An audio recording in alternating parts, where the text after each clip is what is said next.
If I work with just one person in that relationship, the relationship begins to thrive because a relationship is just a mirror. It's mirroring back to us the relationship we have with ourselves. You guys are listening to Down the Rabbit Hole podcast. I saw your profile on Matchmaker FM. It was really interesting because a lot of talking points and it's just your story. I want to know all about it and how you got here. Hello, everyone. I'm Dominique and I've been a nurse for over 30 years. Tantra changed my life and took me down a major rabbit hole. I'm also a trauma-informed master coach in addition to a Tantra educator. The reason I have so many topics is I've gone down lots of different rabbit holes. So I love having these conversations. It's awesome because you're just not a one-trick pony here. Like, I'm just going down the list. And first of all, 30 years as an RN, that's props. Like, how, why, and are you still involved in the game? Yesterday, I celebrated 4 years of going full-time as a coach and not working as a Congrats. nurse anymore. I'm from Texas, and then I did travel nursing in Los Angeles for 6 years and in San Francisco for 6 years. I thought I would never come back to Texas. In 2020, I was on the front lines as a nurse for the first 9 months during all of that, and I was working part-time as a coach and as a nurse. I was like, I think it's time for me to just go all in with my coaching. I've had enough of this because of all the wildness and things that were happening were so unfortunate. So I came back to Texas and arrived in Austin 4 years ago yesterday. You don't have much of an accent, though. My accent was so bad before I moved to California that people in Texas would tease me because my accent was so thick. I remember my older sister moved to California many years before I did. When I was in high school, she called to talk to my mom and I answered the phone and she was like, "Oh my gosh, you sound like shit. No wonder everyone makes fun of me. I pick up on accents so easily that when I was living in California and it started to disappear. When I got back in Texas, it started coming back through. It's been a journey. But for a while when I was in California, I started to miss it a little bit. So I think you start to appreciate all the aspects of ourselves. Which it's funny that you mentioned that being on the front line like that, because so you were nurse 2020. That almost feels like a weird fever dream at that time. You know what I'm saying? Did you always know since you were young that you wanted to help people? Because even as an RN to now doing your coaching, you're not a selfish person. Thank you. That also comes from having a childhood where my mother was an alcoholic. When you're a child of an alcoholic, you have codependent patterns. So you're used to being the caretaker for other people. I noticed in the profession of nursing that there were very many dysfunctional nurses. I feel like a lot of them have come from these codependent patterns as well. So my focus has always been more about caring for others than myself. And with Tantra, I started my self-love journey and give that care and that attention back to myself. I became a nurse when I was 19. Initially, I was an LVN and then I continued with school. And the reason I did is I was fascinated with everything that had to do with the heart, everything cardiac. I started out working in a cardiac intensive care unit in the cardiac cath lab. And then I got training where I could take the role of an assisting surgeon and I would even assist with open heart surgery. So if any surgery required 2 surgeons, I've helped with neurosurgery, robotic surgeries, all kinds of things. It wasn't until I was 44 that I discovered Tantra when I was in Los Angeles and had this experience where I had what we would call a Kundalini awakening. And with that, I realized, wow, Tantra, these are the tools that really open people's hearts because I was so guarded in my heart because I'd had childhood wounds and unhealthy relationship dynamics. Because when you have unhealthy relationship patterns with your parents and alcoholism, things like that, you don't learn boundaries and you end up in equally dysfunctional relationships as an adult. I was like, wow, Tantra are the tools that really opened up my heart and started my healing journey. So that's why I decided I want to help people more before they get to the hospital and before they're having so much illness because of chronic stress and disease. It is just dis-ease. It's having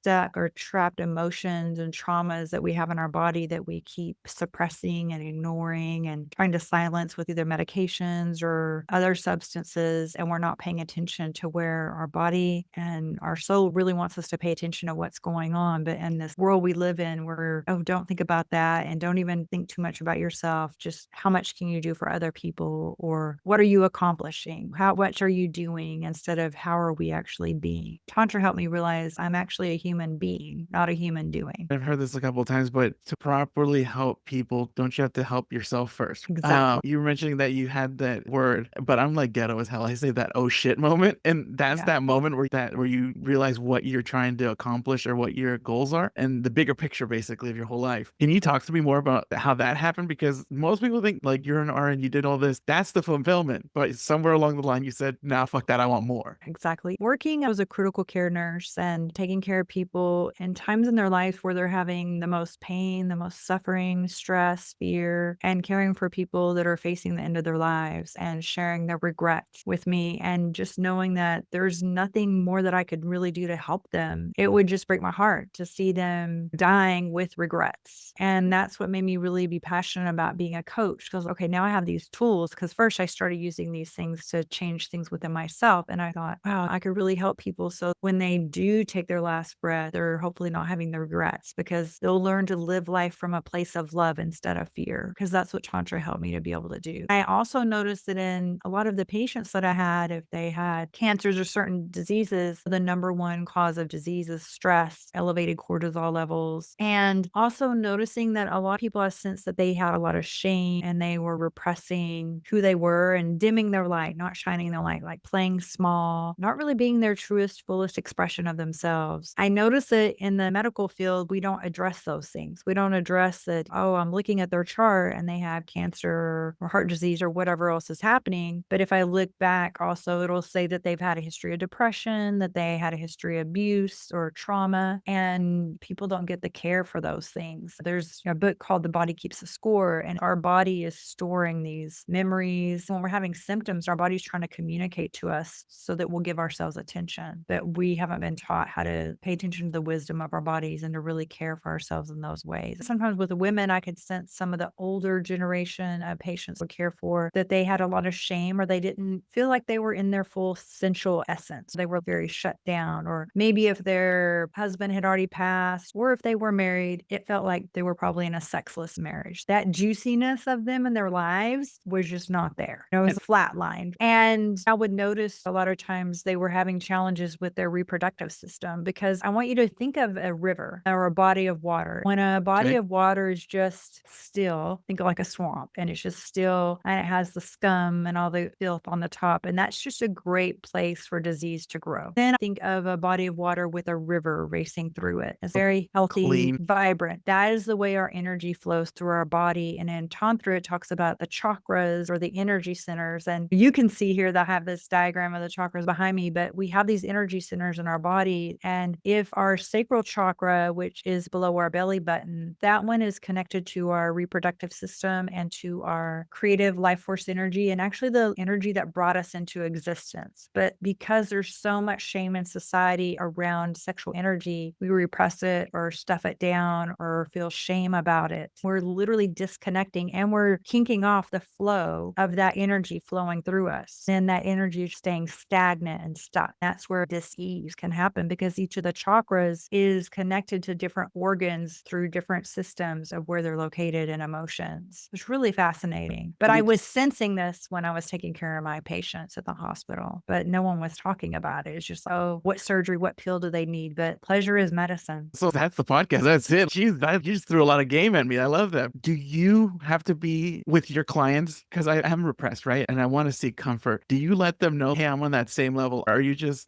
giving them the facts? In a way, are you just essential as the teachings that you preach? Yeah, I am. But one, going through menopause is no joke. I will share that with you. So that's been one thing of getting that balanced out. There hasn't been a lot of research for women in our bodies and with our health and with menopause, unfortunately. So that's something that even I'm working on. I can see why older patients would have those challenges, but I am into that. I understand and know how important it is for my body to feel pleasure, even when I'm not in relationship. And I have my tantric practices and my rituals and things I do to keep that energy flowing through me. I use it to help me with manifesting things. I use it to increase my magnetism, to work on my aura because we have this aura, this energy field around us. So I'm keeping my energy flowing and vibrant. It's this life force energy and our sexual energy. There's so much shame around that, but we were literally created from sexual energy. So there should be no shame in such creation. It's so wild that our society has been instilled with so much shame. We begin being programmed in our subconscious mind with shame, earliest ages of even at age 15 months of age is really wild. Really? That's mad young. We Gosh. start experiencing shame at some level. Think about whenever we've been in school, how often were we disciplined or teachers would control our behavior because we were afraid they would shame us or embarrass us or send us to the office, and that would make us behave, right? Shame has been a big thing even in society to control people. Imagine an upside down triangle. And if anyone that's at home can Google and look at the emotional frequency scale. As far as emotion, shame is your lowest vibration. The energy of shame is only 20 hertz. It is even lower than anger, fear, or hate. Love and joy is 100 to 500. So being bliss or orgasmic even is a much higher vibration, you can imagine. Being in very ecstatic states is a very high vibration. But if we are at a lower vibration, we are actually easier to control as a society and as people because we are dimming our light. That's what I was. And we're playing small. And like attracts like, and with manifesting things, when we want to attract higher vibration experiences, people, opportunities to us, we need to also raise our vibration to match that. And if we constantly stay in these lower vibration states, we're tapped into that frequency and we're riding on that wave. Imagine tuning into a TV channel. When you watch certain TV channels, you have the sports network. You may have a network that shows the wealthy people, lifestyles of rich and famous, true crime stories, romance, comedy, right? You have these different things that you're setting and you're tuning your frequency in. And all of the things that you're going to be watching are going to be in those same kind of categories of experiences. So where are you tuning your frequency into? Because we are energetic beings and we are emitting signals and waves to other people energetically, even if we're not aware of that. A lot of things are really impacting our energy and our environment. Are your Go ahead. clients mostly couples, or is it just single people coming to you for help?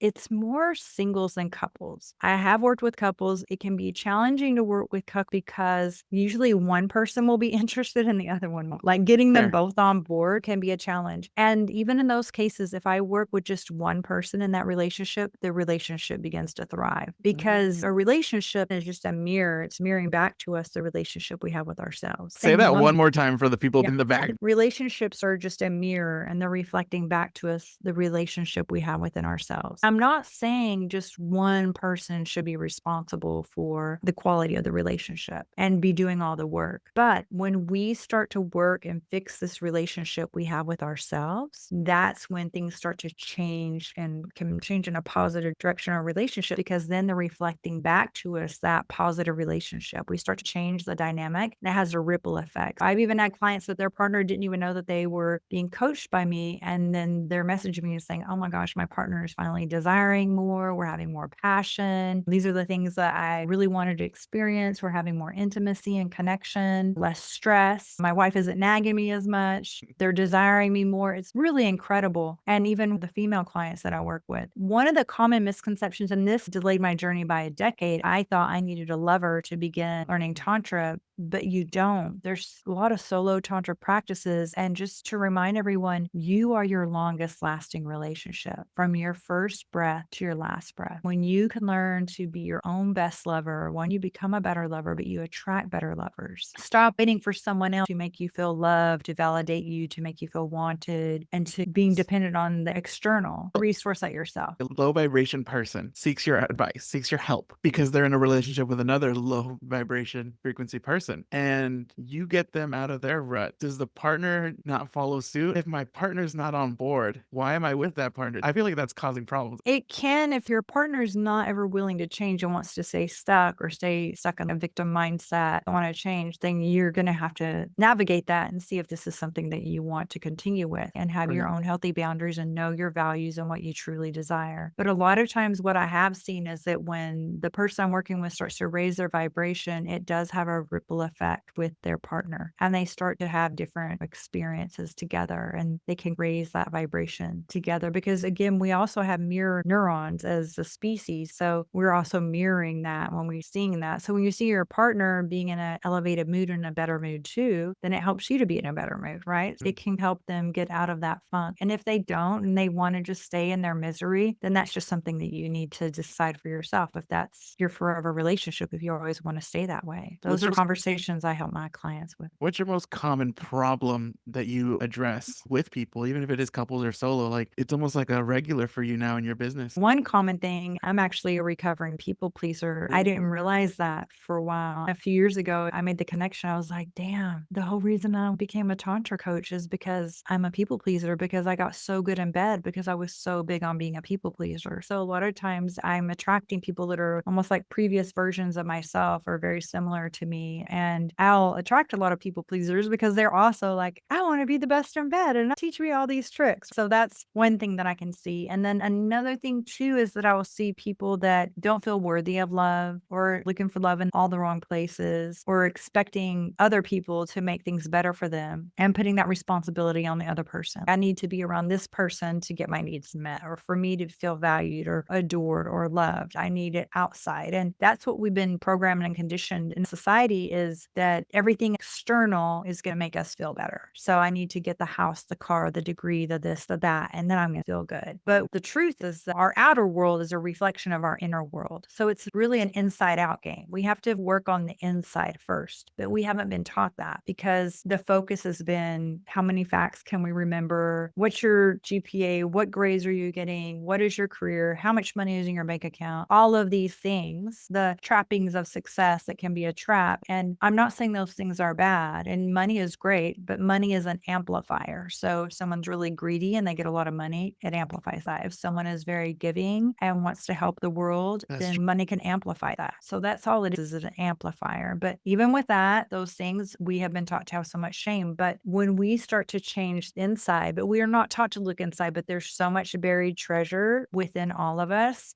but we've forgotten how powerful we are. And the world has tried to take that power away and have us be consumers. So we constantly feel like we're missing something and lacking and keep feeding the machine and trying to get, I need to get this, I need to do that, constantly chasing it in the rat race. What's your opinion on as far as like technology goes and like dating apps and Tinder and all those things in relationships? Do you feel like that helps couples or even singles? Because we're all trying to find love or whatever, supposedly. That's Yeah. what they tell us. With technology now being introduced, you find the wrong kind of love. And then does that add to that negative vibration? Is technology a negative vibration in your field? That's what I'm trying to ask. Great question. I've actually used dating apps and have had great success with them. And I've guided my clients on using them and they've attracted amazing partners. But I've told them use it as a tool. Everything has to do with the energy of how you're approaching it. What is my intention of using this? And I had one client that she wasn't wanting to date. So her coworkers would make her at work get on the app and swipe. And they were making it as a joke as she was approaching it. And I said, the reason you're not getting the results you want is because you're approaching it as a joke, because your friends are pushing you to do it. And then you're laughing about what choices you're making. Get really intentional. And then she met an amazing partner that she had a really beautiful relationship with. So it's a tool. So use it. I think for women, it's really great because before, when I was single and I would be approached by men, I'm not really paying attention or going to be the one hitting on men. And then I would notice that I was attracting a lot of players. And I was like, why am I attracting like all these players? Like what's going on? I realized there was this pattern, right? When I was living in LA many years ago, when I was younger, I had modeled and stuff for a while. So a lot of times the men that were brave enough to come up and speak to me and hit on me, they were hitting on anything that moved. You know what I'm saying? There's no shame in their game. So then I'm left to choose from those people because I'm not out approaching other people. So then the people that are talking to me, and then I'm choosing from those people, right? Where when I use an app, what I would do is notice one for me. I just personally am not going to want to be with someone that drinks alcohol because of my childhood. And I'm not saying everyone's alcoholic, but just to me, that's just not my thing. Or if they're party too much, social drink every once in a while is okay. But if I notice in the dating app and all their photos that they always are having a drink, I look at the body language if there's other people in the photo with them, if they feel safe. Like I met a really amazing man and I noticed that these women, you could tell that they felt so safe with him, like he was a big brother or something. I look to see, are they wearing shades or can I see their eye contact? And when I look at their eyes, what am I picking up there? Because the eyes are the windows to the soul. And just seeing how they're communicating, what they're talking about, what their interests are, and how that starts out and go from there. And then it shifts things because then I, instead of waiting for some man to come and talk to me, now I get to look through and pick who I'm wanting to have conversations with, or if they talk to me, like I can get a feel for them in a sense before I would ever meet with them in person, which to me was to my advantage. And there are men that I dated through dating apps that I've dated. And when we stopped dating, it's great friends. They're really amazing people. I just met this most incredible people, but I used it with that intention and I knew my values. I knew what I was looking for and could be really clear on that. And so that's really important. And I will say, most people will think, oh, what I want to learn Tantra again, I need to have a lover to begin. But if you start to do these things while you're single, it's the best time when you're single to do this because when you start to love yourself and have amazing self love with Tantra, you're going to be able to pick up on people if they are loving people or not and if, how their self love game is. Like you're going to notice that and you're going to start to attract better partners because you start to be a better person for yourself, right? So you're elevating your experience and raising your vibration. I love that because I truly agree with that. I just know it is a different thing and word it a lot differently because like I, for example, I was in a relationship with a woman and it was great. But one of the biggest things that kind of was a question mark was hated the idea that I once looked at hated the idea that I touched myself, would never touch herself in general. Even joking around like you go into the shower just to see what she would say. No, I don't do that. Why would I do that? That's why I have a man for. And that type of like hostility was like a huge red flag for me. Is that a It's a red in your flag. field? Definitely a red flag. One thing that I do help men with though is I help men overcome premature ejaculation and erectile dysfunction and younger men are having because of watching at younger and younger ages because your body becomes I've heard of dependent that. on Yeah. it is a concern. I used to never be like uptight about I'm like whatever, but I would want to make sure that it's ethical because you don't want to be taking in the energy of watching someone who's been trafficked and you don't know that you're watching something like you just when you're manifesting, you can manifest really powerful with Tantra because you start to understand the energetics of things. So that's one thing. But if someone is not able to touch themselves or they make that wrong or bad, and there's a lot of shame for women, there's and a lot of pressure women. I've actually dated men that would feel if I was to say that I would masturbate, they would be like, oh, am I not pleasing Yeah. you or whatever? And they can feel some type of way about it as if they're not satisfying me enough or are you a nympho? What's wrong with you? It's crazy. And it's just that is a lot of shame and it must have been programmed into her by her parents or what she heard early on so that she's made that really bad or wrong. But if you don't know how to connect to your body and to give yourself and experience pleasure with yourself, you're not going to be able to communicate with another person about what things turn you on and you're not going to learn about your body. You are your longest lasting relationship from your first breath to your last. And if anyone deserves to enjoy your body, it's you. And we are wired with so many amazing nerve endings to experience so much pleasure. Why would we deny ourselves that? So prioritizing our pleasure is really key. And whenever there's a lot of anger or fear or whatever around those things, definitely a red flag. I have a healing from sexual shame mini course that's helped a lot of people. My intention for doing this is to help people to raise that vibration and to overcome that because I can see how it's really held back my clients. Even if they don't feel it, they could feel it in the people around them or their parents shaming them or whatever the case is. And it can hold us back in so many areas of our lives. Have you ever heard of the missed high five? No, explain it. It's called the missed high five. You mentioned it with men getting eat at a younger and younger age, which is crazy because I'm 33 and I've had my guy friends, oh man, I just didn't finish. And I was like, I don't know how to help you. What was the problem? And it could be anything from, you're right,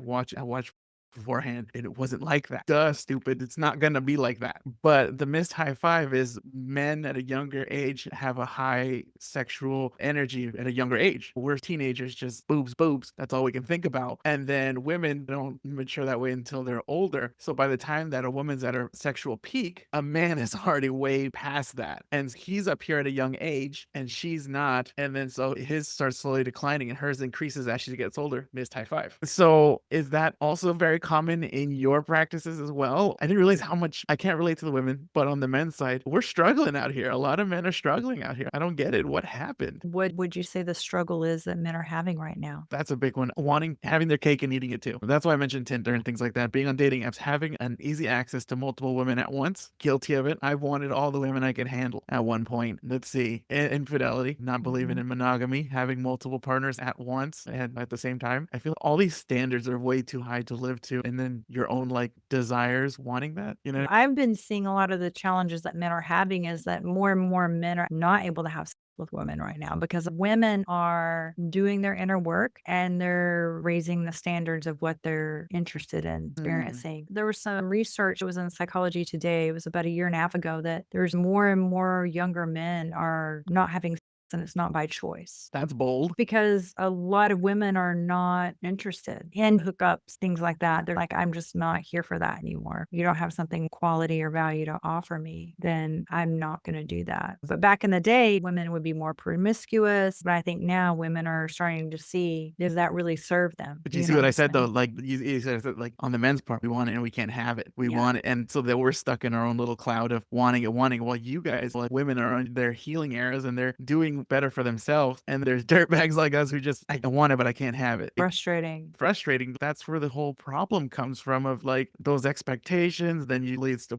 it's a whole domino effect of just negativity. Men are just low vibrations. It sounds like you have your work cut out for you. But men But are really amazing. I had my healing with Tantra with a lover that had studied Tantra and mastered it and had my awakening through an amazing Tantra experience. And I felt like I had the Soulgasm and it rocked me to the core of my being. I had my third eye open, my crown chakra open. I had amazing, just like the sexual healing Marvin Gaye would sing about. And I experienced that through being with a man that understood these things. Unfortunately, most men don't know about this type of lovemaking, and men are being dumbed down by what's possible for them by watching adult movies, and they think that's what women want, and it's not what women desire. And so now women are starting to say, I don't want to settle for that. I would just rather be single than put up with these certain things because I think there is infidelity and things out there. So, like, why put myself out there that way? If men were able to make love in this other way and have sex this way that I'm talking about with Tantra and with intimacy and really connecting and lasting longer and being able to last as long as you want. And men can be multi-orgasmic too. It's really amazing. If they were approached lovemaking that way, they would see that women desire sex even probably more and have a bigger drive than they have. But women are not desiring this type of sex that has been modeled after what's been learned in adult movies because we never got the right sex education. And that's what's really tripped us up. I had a client in his 60s and he had ED and he wasn't able to make love to his wife. They've been married over 30 years and even Viagra was failing him. When I started working with him, just within a few weeks of us working together, their sex life began to improve. After about 6 months, I helped him with a lot of other things to grieve the loss of his mother, realize a familial wound where he thought his mother never loved him and he realized she did. He was able to cry for the first time after his mother died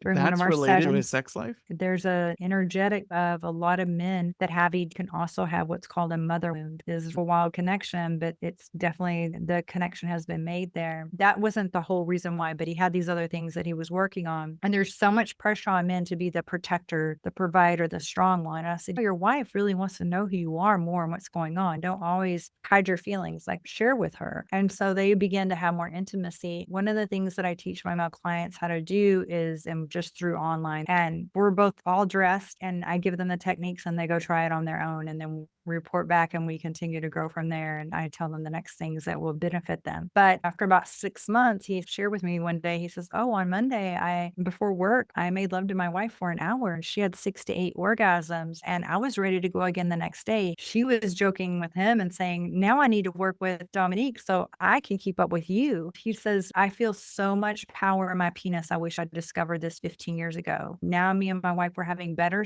in our 60s than we did when we were in our 30s because they've been together Wow. 30 years. It was really incredible. So there's so much more that you're capable of experiencing that you are even aware of. So you can have a higher drive, you can be multi-orgasmic, and you can be charged up with your orgasms instead of feeling drained. The way you're constantly draining your life force energy when you're frequently ejaculating, and then that's throwing you off from being successful or manifesting or having the magnetism because when you're ejaculating so frequently, you lose life force energy. If you look at Taoist practices that the Chinese emperors would use, which is very similar to Tantra, they would do these practices. And the Taoist belief is that the reason the lifespan on average for females is longer than males is that men lose their life force energy, their key energy through frequent ejaculation. Women, we get charged up with orgasm. That's why after men will orgasm, they quickly fall asleep because now all that fluid that you released that could have created how many millions of lives, right? All that you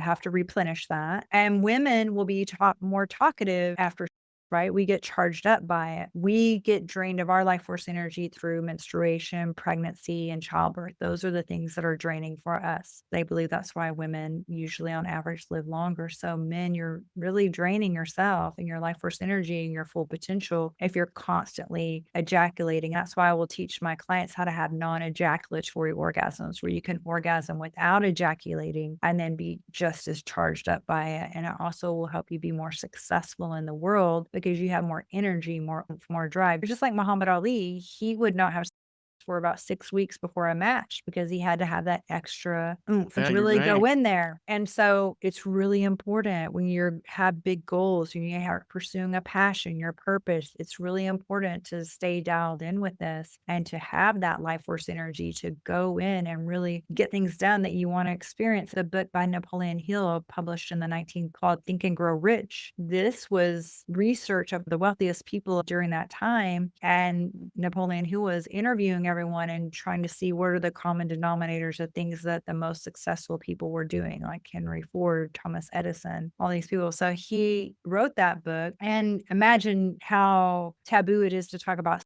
now. You can imagine almost 100 years ago when this book was published. So he has a chapter titled The Mystery of, and inside that chapter 11, and he talks about sexual trends, and that is your life force energy, your creation energy. You don't just have to create a human life with it. You can create your life with it. How to channel and use that turn on and channel that towards your goals and your dreams and your purpose of what you're doing to be successful. And of course, it couldn't go into all the techniques, but these are the things I teach my clients. And that's what Tantra does. Even Nikola Tesla, he spent time in India and he was really great at mastering energy. And I believe that he learned that sexual transmutation because he was single most of his life and he was a handsome man when he was younger and he never got married. But I think he was really focusing how he was using his sexual energy so that he could do the inventions and all the creativity and the things that he was doing. And that makes sense. And a more modern take on that in Forbes magazine, they did say something very similar, also like taking cold showers, things like that. There's a lot of ways that these big CEO types, they do that. And one of them was taking multiple ejaculations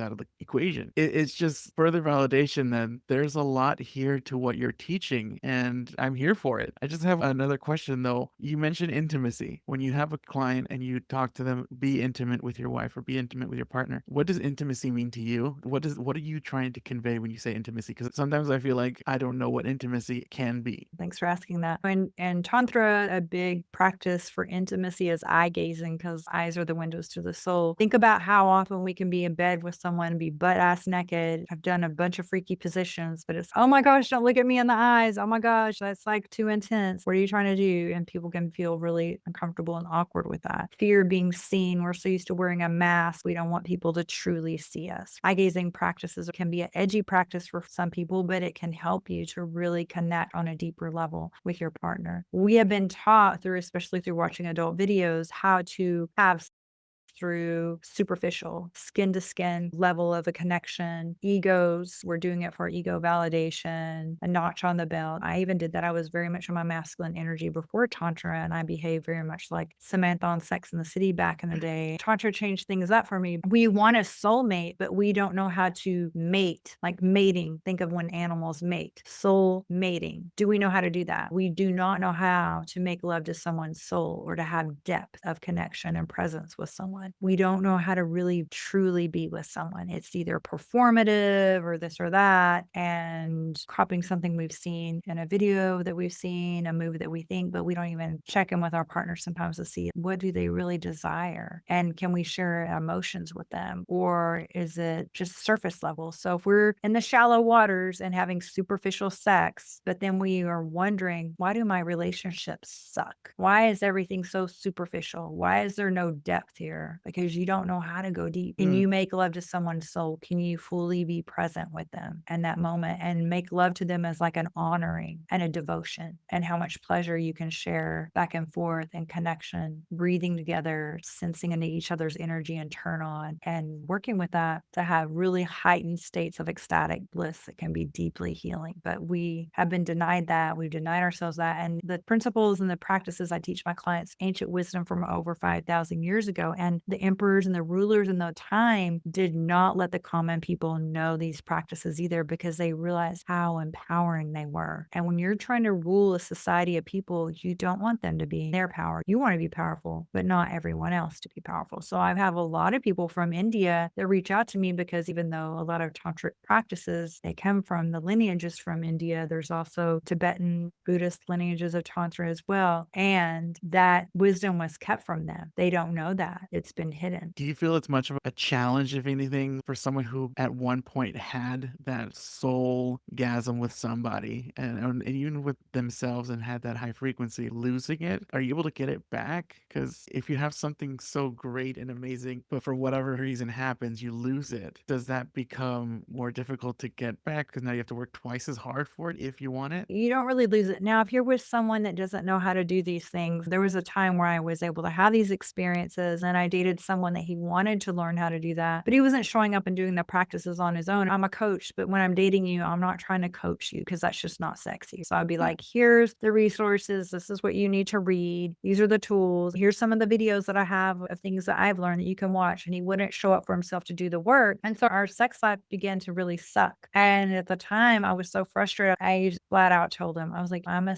coach and I'm being with you. I'm really not liking sex. Oh my God. Like, I don't, and I was going through menopause. So I was just like, man, am I losing my mojo? What is going on here? Hmm. And it was just the way he was approaching with his sexual energy and the way he was doing it. And I had talked to one of my exes about it. And my ex was like, you're like a sex god. Like, what is this person talking about? And I said, he's never seen that side of me because he can't even last long enough for even us to even go the distance to go to that place. He's never witnessed that of me. And he would tell me like, I need you to like to really bring it and bring the fire and blah blah blah. And I was just like, dude, like you're the one who should like bring the fire and get things going in a way, you know what I'm Yes. saying? So Yes. I was just like, what are you Yes. talking about? It was really annoying. Whenever we stopped seeing one another, we had a really healthy relationship that was healing in other ways and dynamics that was really healing, but the passion just was fizzling out. He was trying to tell me when we ended up like, this has been the best relationship I've had and the most healing.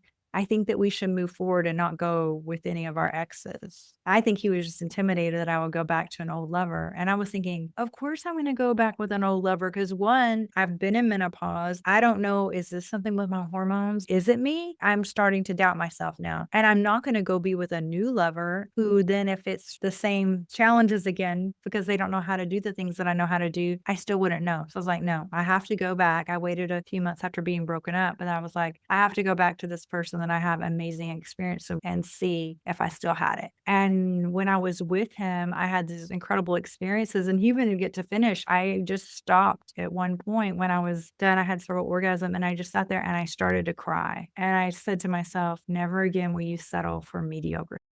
Never Mm. again. Like, to myself, a promise I made to myself, and my lover knew that I wasn't crying or mad at him, and he says, "Wow," like, he could still sense the energy because he does his chakra work, and he wasn't trying to shame me, I could feel, like, that guy's stuck energy in you, that guy was whack, that was some whack-ass energy. He wasn't trying to make me feel bad about it. We had been open when we had dated before, and I would have other lovers, and it was never a thing for us. He was never judgy about it or would never shame me, but that other guy, it was just off. Do men get intimidated by you? I swipe right on you on Tinder, and then I see I look you up, and I'm like, oh fuck. My last serious relationship that I was with was, and because you're saying the missing high five thing, I tend to date men that are much younger than me because older women can have a really high drive. And one of my more recent exes that was with for over a year, I was telling him we had amazing, and he's much younger than me. And he's probably like 20, 25 years younger than me or something, because I'll be 56 on Halloween. When we started dating when he was like 28 and a few years back, and I'll still take him as a lover now after we had a 2-year break after I was celibate for 2 years. I was just like, okay, we won't get deep in a relationship. We have a lot of love and respect for one another. I enjoy myself with him. We have really incredible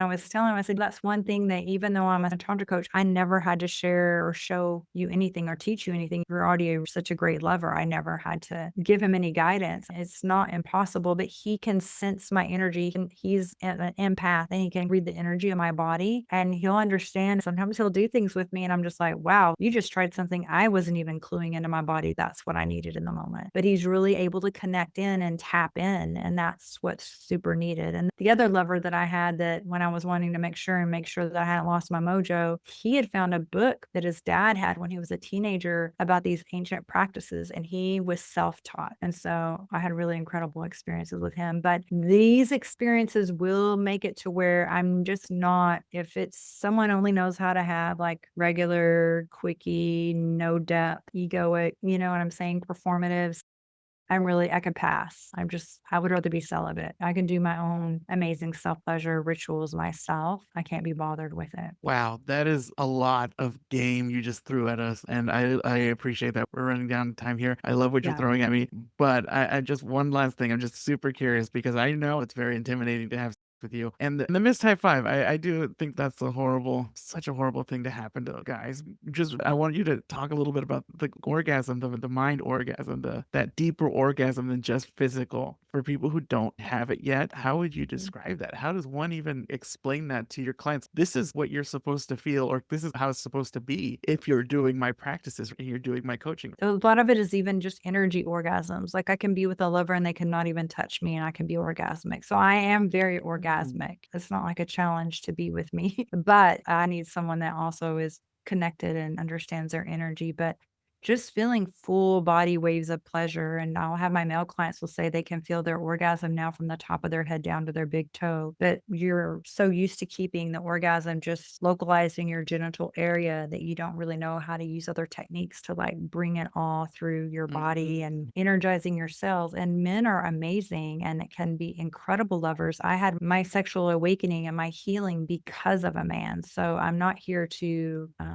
bash men, here to be the guide and help men to understand how truly powerful you are and to stop selling yourself short and going for the low hanging fruit and know that there's so much more that you're capable of. When you can tap into that, your whole world will open up for you. The dream woman you would want to have would love to be with you. You know what I mean? You're going to magnetize so many incredible things to you whenever you tap into this true essence and power that is available to everyone. We just have to learn these things, and you definitely can. It just takes some time, but you're worth it. I love that. I'm sticking to that. I'm keeping that one actually. I'm gonna put that one in my pocket because I needed that one as well. Now, before we head off here, I want you to just shamelessly plug all this information. Where can people find you? Where can people get a hold of you? I want people to find you. Guys, if you guys hear me and you were my male friends, figure it out, guys. You should not be coming quickly. Please educate these people. Because if you understand how to have sex like this, the frustration can be for men. Like, I want the woman to have desire sex as much as I do. But if you have that type of sex, they will. Your desires will start to match. You can find me, and my website is yestantra.com, and it's YES and then TANTRA.com. My YouTube is Yes Tantra as well, and I put informational videos there. On my website, you can find my other social media links too. I also have a quiz on my website where you can look into understanding what intimacy blocks or emotional blocks you may have and see if you're ready for Tantra. There's a free quiz there I'm and I gonna try it. encourage you to check out. I'm Yeah, gonna let do it. me know. Yeah, I'm gonna do it. message me and let me know what your thoughts are after you do that. And it's really incredible. And just to remember how powerful you are. I don't think it's any accident that society has tried to have us dim our light, to feel shame, and to disempower ourselves. Why is porn so readily available? They're not doing that because it's going to make you have your very best life. They're going to do that because you're easier to control, because you're not self actualizing and you're draining your life force energy. Just realize, and not to shame about it, but just to know, like, where are you giving your power away? And it's time for you to take your power back. Wow, amazing. Thank you so much for taking your time to talk to me. I definitely feel very enlightened now, learning a lot of things from you. And we just scratched the surface, everyone. And this is literally just the tip. Thank you again, Dominique, for sharing all your insight with me. And I hope to learn more after we're done here. I'm not even kidding, guys. I'm going to take that test. I'm very curious to see, and you're just going to look at it and be like, damn. damn, he's fucked. No, but it's okay. I had my challenges too. Don't ever think that. Just be curious and be like, oh, okay, I can lean into this. And this is where I can have more expansion and more growth. So none of us are perfect. We've all been on our journeys. So it's just to be curious and see what else is possible for you. Right. Thank you guys for listening to All right. Down the Rabbit Hole podcast. Thank you, Dominique. And thank you, everyone. Like and subscribe, follow her pages. I'll send the links down in the info box. Thank you so much for your time. Yes. Thank you. It's a pleasure. Blessings.